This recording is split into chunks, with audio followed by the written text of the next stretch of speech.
Welcome back. Latest episode of that SEC podcast, little quarterback power rankings. And man, we have some massive movement this week I'm not counting John Mateer. I'm not counting him till we know he's good to go for Red River. And I don't know that. So, needless to say, the rankings took a big change this week. Appreciate all the cousins coming in here. A little reminder, again, Shane and I will be back on tonight, 7 o'clock Eastern, 6 Central, to make our predictions for this epic weekend of SEC football. But without much further ado, let's just get into the power rankings of the quarterbacks. And again, I don't care what your recruiting ranking is. I don't care what, the preseason hype. I don't care about your Heisman odds. I'm just going by this season, best quarterbacks in the conference, 1 through 16. And number 16, hell, I didn't even make a graphic for this guy. So, Cutter Boley, come on down. Kentucky. Most of you probably don't even know who that is. That's the Kentucky quarterback. He's not awful, but he's self-destructed during the South Carolina game. I liked what I saw from him in the Eastern Michigan. Of course, I think every quarterback on this list will look good against Eastern Michigan. And I liked a little bit of what I saw from him from Georgia. But right now, I think it's easy to say Cutter Boley, number 16 in the SEC. Number 15. Oh, now here's where we're going to have a huge drop. Shout out Michael Hawkins. Welcome to the SEC. Again, I'm counting Michael Hawkins because that's who started last week in the SEC. I don't know if John Mateer was playing. John Mateer was number 1 in the last time I did these. So, I think obviously the drop-off is massive, and I'm not sitting here saying Michael Hawkins is awful, but we've seen one game. It was against Kent State, and he looked decent. He looked okay against Kent State. That's kind of like the nicest way I could say it.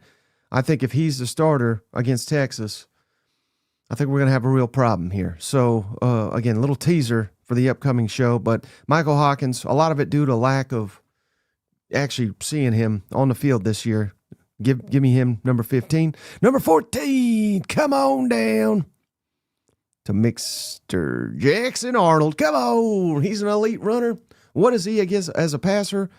I don't know. I don't know what he is as a passer because he's not really displaying it too much. And I don't know if that's scheme. I don't know if that's him. I don't know if it's offensive line. But this is like 2 years of making excuses for old Jackson Arnold. So he's 15th in the SEC in passing yards. He's 13th in passing touchdowns. He hasn't thrown a pick yet. That's kind of the nicest thing you can say about Jackson Arnold right now. But this is going to be a huge weekend for him. If he doesn't step it up, I don't think Auburn's got a shot against Georgia if he plays the way he did the last couple weeks. So Jackson Arnold, you're number 14.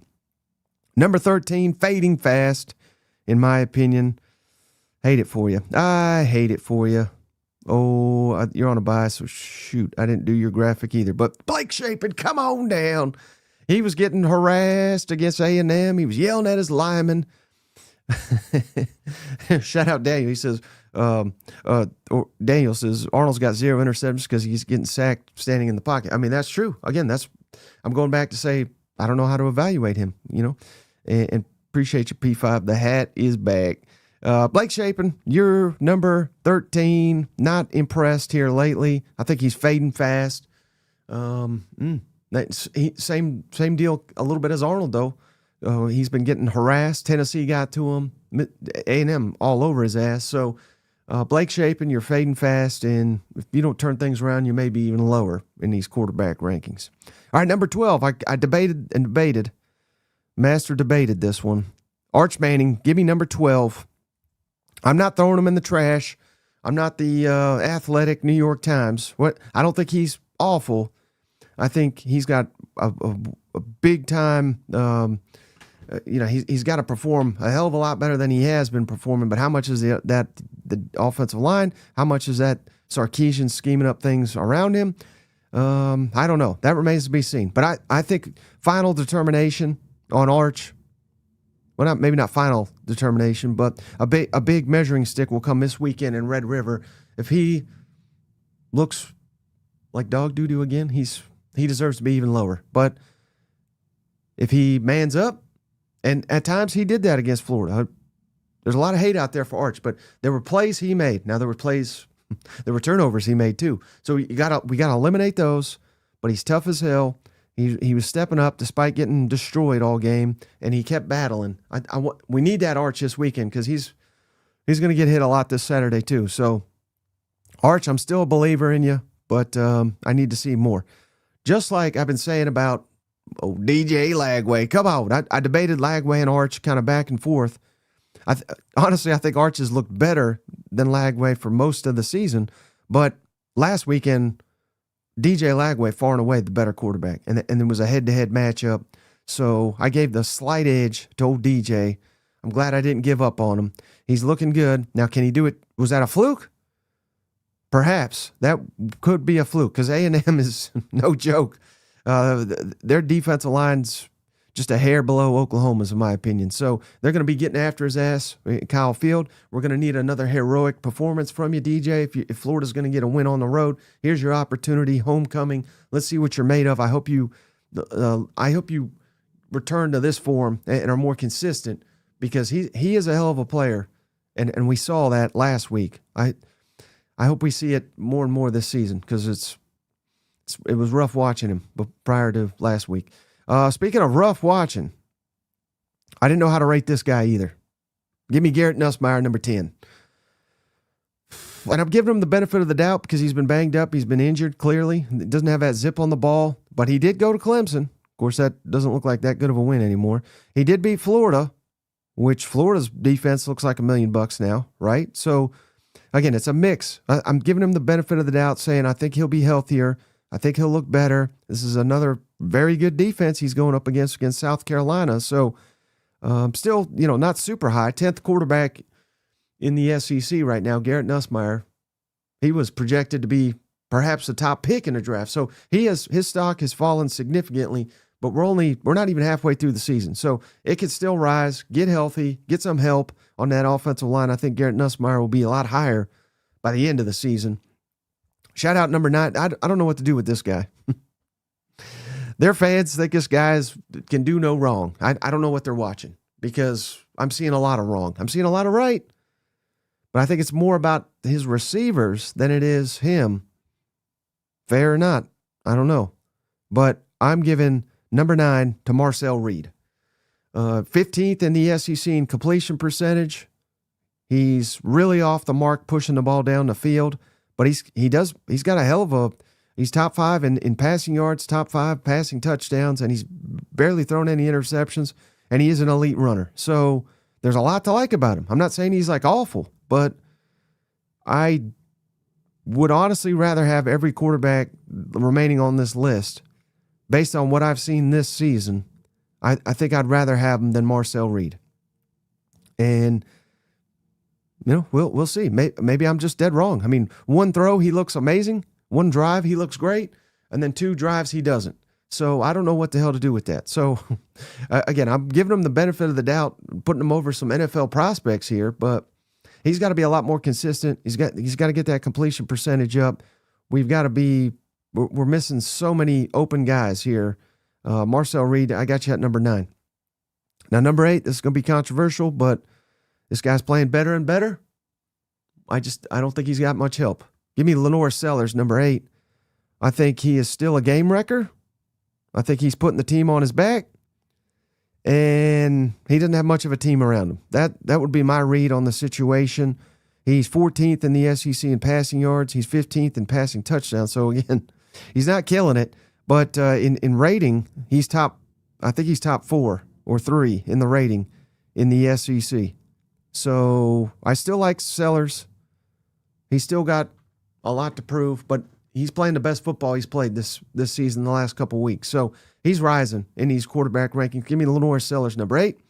Number 7. Here's another one. I don't know quite what to do with him. He looks like $1 million one week, and then he takes a step back, and then he looks better again, and then he takes a step back. Give me Gunner Stockton, number 7. Big week for you, Gunner, going on the road. Jordan Hare, the House of Horrors. They're going to tee off on you this week. We got to put it in your hands like we did in Neyland Stadium. Now, you delivered in Neyland, but you went up against Bama, you didn't deliver. So, I don't know. Give me Gunner, number 7. He's not making a lot of mistakes, but he's not making a lot of big plays either. But I love the fact he's a dual threat. He's tough as nails. I do like Gunner, but we're going to need him to be a little bit better, I think, if Georgia's going to reach its ceiling. We need him to be Tennessee Gunner, not Alabama Gunner, if that makes sense. All right, how about number 6? I think the biggest surprise in the SEC this season. Give me Bo Pribula.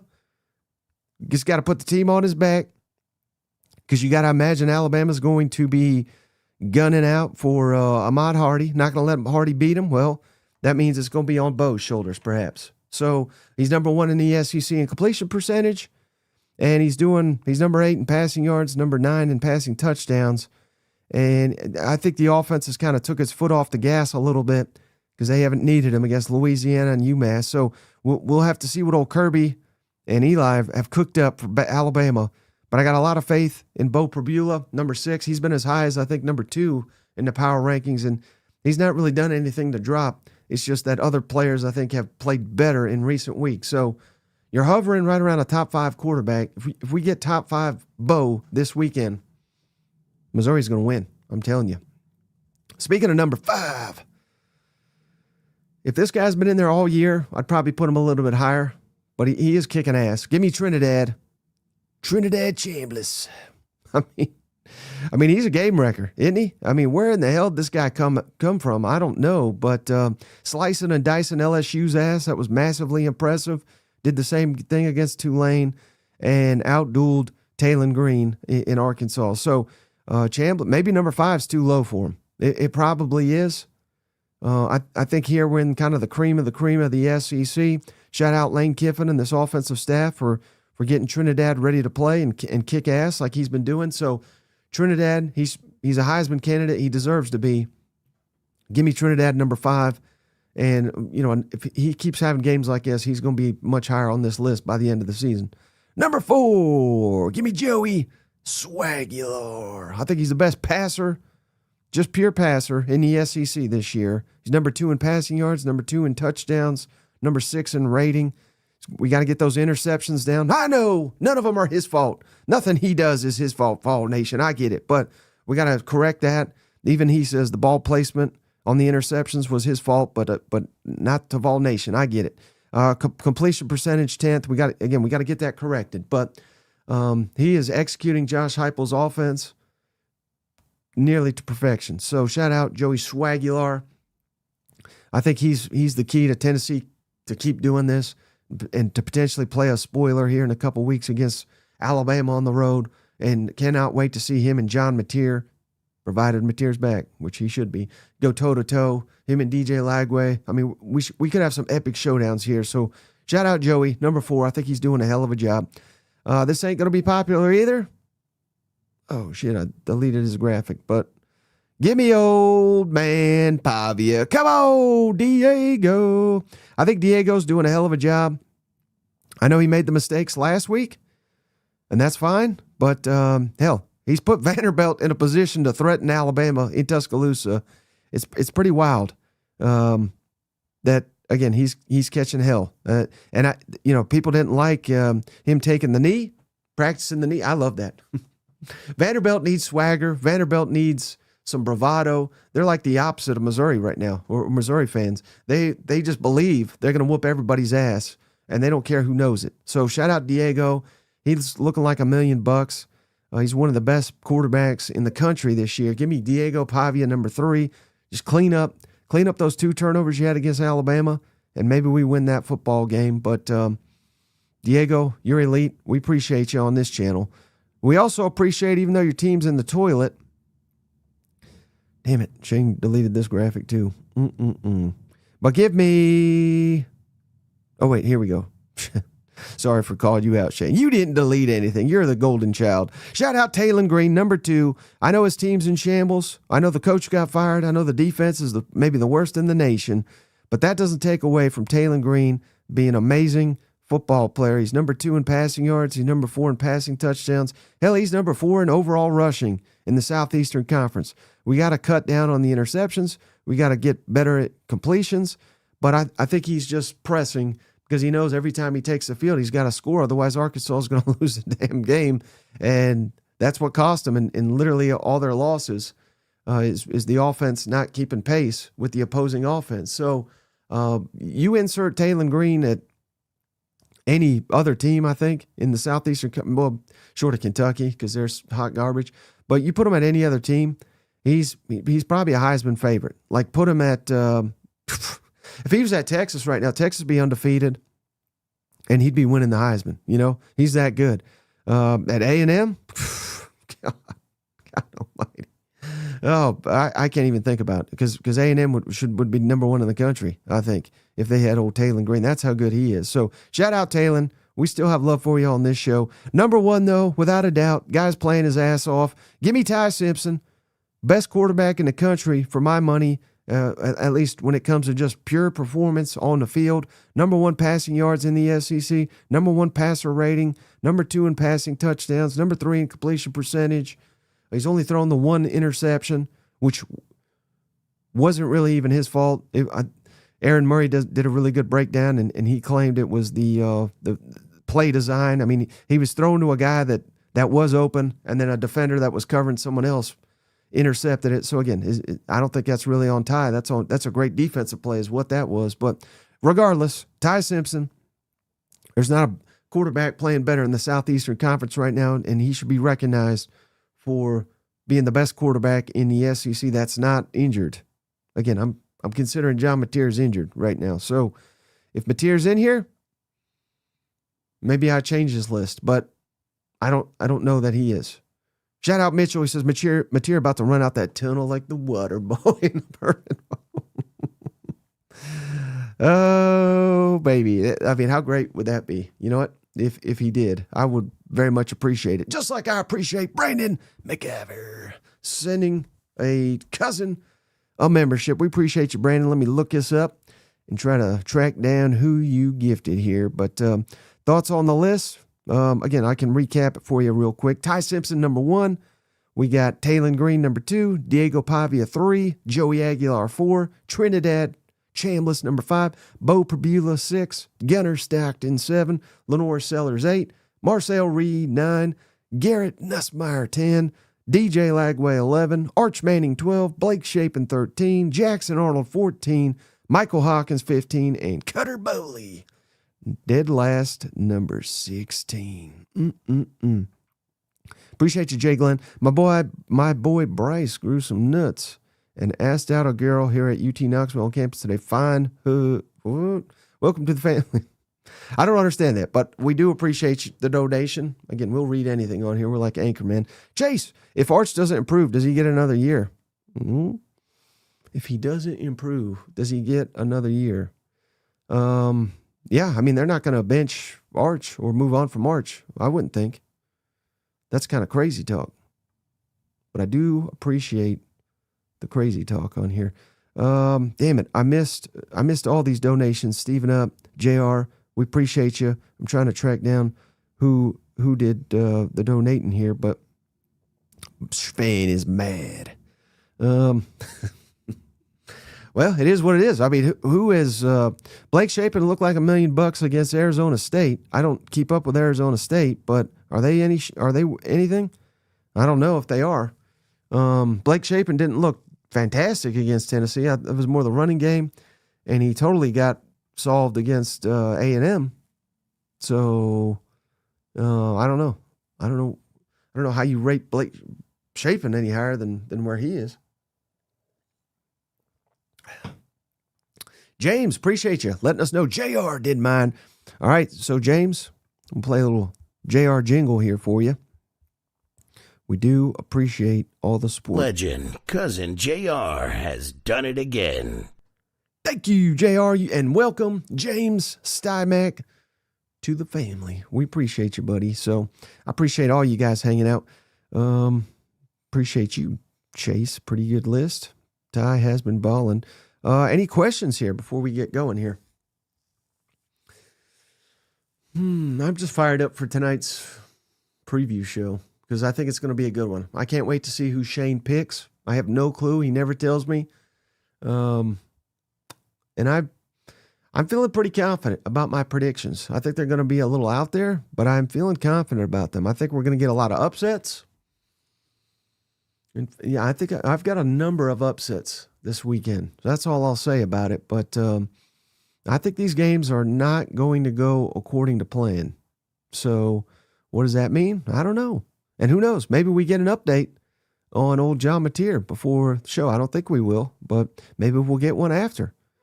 And according to ESPN Bet, oh no, Texas is back as the favorite. So that thing's been jumping back and forth. I think John Mateer's at my house. My dog's going nuts over here. Can the Vols shut down Green? Hey, have you not watched Tennessee this year, Tony? I mean, my goodness. They can't shut down Mississippi State or UAB and Gunner. I mean, Gunner looked like $1 million. Syracuse? No, hell no. I don't think Tennessee can shut down anybody this year. Now, again, you said shut down. Can they limit them? Perhaps, because they're getting healthier on the defensive side of the football. But shut down, no. I think we have seen enough of all these teams to really get an idea of who they are. And I think Tennessee's defense is average at best. That's what I think right there. SEC Sean, if you pick against the Aggies, I'm done donating. Go Gators! The hater hat has spoken, says Liquid. Yes. Maybe that's what we'll call this, the hater hat. Indiana Jones over here. Chase, appreciate you. Can't wait for the picks. Who's the guest picker? This week it's Mike Andrews. Mike A. He sent in his picks. So I got that graphic ready to go. James, appreciate you. 100% Mateer plays Boomer. I don't know about that. I don't know. And nobody seems to know. Hell, I've reached out to people in Norman. They claim they don't know. So I don't know. I don't know who. And that makes that game very difficult to predict. Mike, can A&M keep winning without hitting the deep ball? I think they can, perhaps. Let's go down their list though.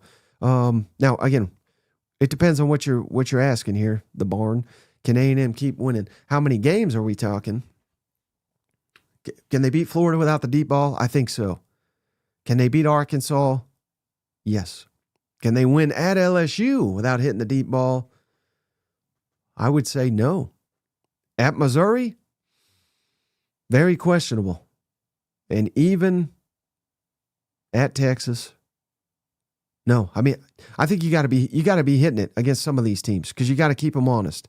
But A&M's got the defense, they got the running game. They can beat a lot of these teams. But the tougher games, they cannot win them all. Or any of them are losable. The big ones, at LSU, at Mizzou, at Texas, if they're not hitting a couple of these. That's just my belief. Can Hugh Freeze pull out a victory? Hugh Freeze, I hear he's an expert puller-outer, but I don't know if he can pull out a victory or not. I don't know. If he doesn't do it the next 2 weeks, I think his ass is gone. I really do. So he better pull something. Pull a rabbit out of his ass or something, because Georgia's coming to town, and Georgia's margin for error is running out, and Missouri, who knows? What if Missouri beats Alabama? How confident are Auburn fans that they can beat Missouri? I would think not confident at all. Shout out Jason James. We appreciate you. This one I can see. He gifted Pamela. Pamela, welcome to the family. Courtesy Jason James. We appreciate you. We appreciate you. Anything else? How long has Freeze coached at Auburn? Well, this is his third season. And the first year, he went 0-4 to start SEC play. The second year, he went 0-4 to start SEC play. And this year, he's 0-2. So he is well on his way to hitting 0-4 again. If he loses to Georgia, he loses to Missouri. Not too good. Just saying. I heard he was an elite coach. I don't know who the hell thought that, but yeah. So this is his third year, and it'll probably be his last. So I hate it for him. But I think Auburn will be really good when they hire John Summerall. I do. I think they'll turn it around. Ronald is a long one. What you guys are not realizing is this quarterbacks that are ranked high preseason have not been developed by their staff. There are just not many coaches capable of developing quarterbacks that need development. Interesting theory. I'm going down the list here to see who exactly has not been developed. I mean, I don't know that you can make the case. Arch, I think you can make that case. I don't think they've got a lot of excuses at Texas. But DJ, he's not practiced. He's been injured. You cannot develop if you're not practicing. If you're not playing football, you cannot get better at football. So there's a lot of bad things I can say about old Billy, but I think he's done a really good job. Graham Mertz, I thought that was a joke when they landed him. He was very solid to good. And then Anthony Richardson, not fantastic, obviously, but he got that guy drafted number 3 in the draft. And I don't care. I don't really follow NFL, but I heard he's been awful. Billy Napier's job is not to have quarterbacks do well in the NFL. His job is to get them there. So he did a good job with him. And I thought he did a good job with DJ last year when DJ was forced to play and start. So Garrett Nussmeier, same deal. He's been injured. So I don't blame that on development. Marcel Reed, I think he has been developed. Even though I critiqued him, I think he is much better this year than he was last year. Sellers, I think you could have a good point there, Ronald. I don't think he has been developed. I think that's fair. Gunner, I think has been developed. Bo, certainly. Hell yeah. Trinidad, maybe he was just amazing when he got there, but no, I give them credit. Joey Aguilar, I give Heupel and them credit. Diego, hell yeah, he's been developed. Taylon Green, he's been developed. Ty Simpson, he's the literal definition of developed. So now you are saying high-ranked quarterback, so maybe you do have a point there. But I think overall, I think most of these guys have. You come to the SEC, I think these quarterbacks have been developed. I just went through the list. I think most of them have been developed quite well. David Chambers, Ole Miss has the best 1-2 punch at quarterback. Howdy. Yeah, it's hard to argue that. I'm trying to think. I don't even think LSU with Van Buren maybe in the conversation. But yeah, no, I think that's fair. I think that is quite fair. Boomer, does Manning make it the whole game? Hell yeah. Arch Manning's tough, man. Arch Manning is tough. Mike, what's Shane live game this week? I don't think Shane's doing one. I don't think he's going to do one. I think that's where he's at. All right. Anything else here? One last question. Fire away. Last thing you got, and I'll answer it. Waiting for a good one to pop up here. And don't forget, Shane and I will be back tonight, 7 o'clock Eastern, 6 Central, to break all these games down. We're going to have a lot of fun doing it. So, Jackson Arnold isn't developed. Yeah, that's one I skipped over and said, certainly he has not been developed. Brandon, appreciate you. Great question. Best fall food, in my opinion, chili. I like a good white bean chicken chili. That's my jam right there with cheese in it. And we put in, what are those, like corn chips, like the Fritos? Now you're talking. That's the best. SEC Sean. All right, we'll do another one. This is turning into Shane Fat Hour here quickly. Pumpkin or pecan pie? Pecan. Not a fan of pumpkin pie. I could do a little bit. I could do like a small sliver, but I'd much rather eat pecan pie. Hell yeah. All right, so that's going to do. Oh, who's on upset? Well, I don't want to ruin it, but I'm picking a few outright upsets. So stay locked in. That's a little teaser for you, David. All right, yeah, that's all I'm going to say on that one. 7 o'clock Eastern, 6 Central. We appreciate each and every one of you, and we'll see you there, hopefully. And that's going to do it. Bye-bye. Hey, buddy, this beer's for you, Mike, and Cousin Shane.